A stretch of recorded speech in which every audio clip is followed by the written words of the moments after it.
Hello guys, welcome to my YouTube channel.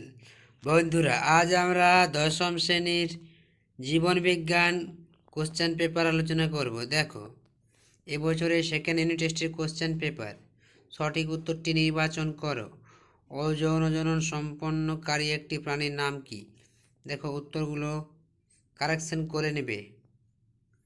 কোন সময়কালকে মানুষের মুখ্য বৃদ্ধিকাল বলে? একটি পক্ষী পরাগ ফুল কি? প্রশ্নগুলো দেখো, উত্তরগুলো সবগুলো ঠিক নাও থাকতে পারে। দেখো, যেমন এখানে অনেক উত্তর দু একটি ভুল আছে।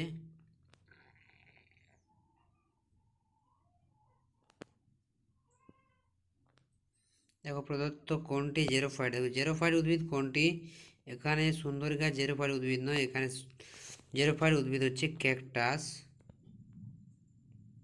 তো এগুলো একটু কারেকশন করে নেবে, কোশ্চেনটি দেখে রাখো। এরপরে হয়তো তোমাদেরও এরকমই আসতে পারে। তাহলে আমরা চলে যাই এরপর পরের পাতায়। দেখো,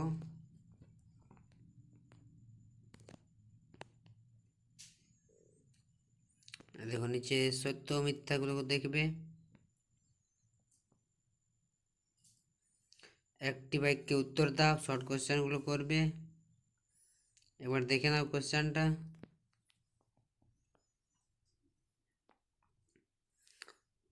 হয়তো এই কোশ্চেনটাই হয়তো তোমাদের অনেকটা লাভবান হতে পারো। দেখো না, ইতর পরাগযোগের একটি সুবিধা একটি অসুবিধা লেখো। যৌন জনন অযৌন জননের মধ্যে পার্থক্য। সংকলনের পরীক্ষার জন্য মেন্ডেলের গাছ মটর গাছ নির্বাচনের দুটি কারণ লেখো। প্রকট ও প্রচ্ছন্নের বৈশিষ্ট্য কী? থ্যালাসেমিয়া রোগের দুটি লক্ষণ লেখো। গরম তরল স্যুপ কী? অঙ্গের ব্যবহার ও অব্যবহার ত্রুটি বা সূত্রটি বিবৃত করো।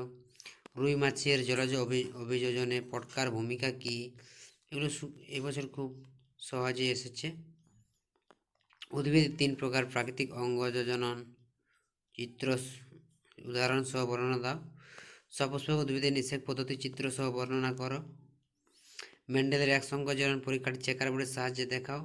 এই পরীক্ষা থেকে মেন্ডেল যে সিদ্ধান্তে উপনীত হয় তা বিবৃত করো। অথবা অসম্পূর্ণ প্রকটতা কাকে বলে? অসম্পূর্ণ প্রকটতার পরীক্ষাটি চেকার বোর্ডের সাহায্যে দেখাও। এবং ডারউইনের মতবাদের মূল বক্তব্য যে কোনো 5টি বিষয় সম্পর্কে সংক্ষেপে লেখো। এরপর দেখো, অথবা দিয়ে শ্বাসমূল কি? উটের জল নিরোধনের জন্য কি কি অভিযোজনগত বৈশিষ্ট্য লক্ষ্য করেছে তা সংক্ষেপে লেখো। তো বন্ধুরা, এই ছিল এবছরের ক্লাস 10-এর দ্বিতীয় পর্যায়ক্রমিকের জীবনবিজ্ঞান কোশ্চেন পেপার। যদি ভিডিওটি ভালো লাগে তো অবশ্যই লাইক শেয়ার কমেন্ট করে জানাবে, এবং চ্যানেলে নতুন হয়ে থাকলে অবশ্যই চ্যানেলটি সাবস্ক্রাইব করে রাখবেন এমনি এই ধরনের নতুন নতুন ভিডিও পাওয়ার জন্য।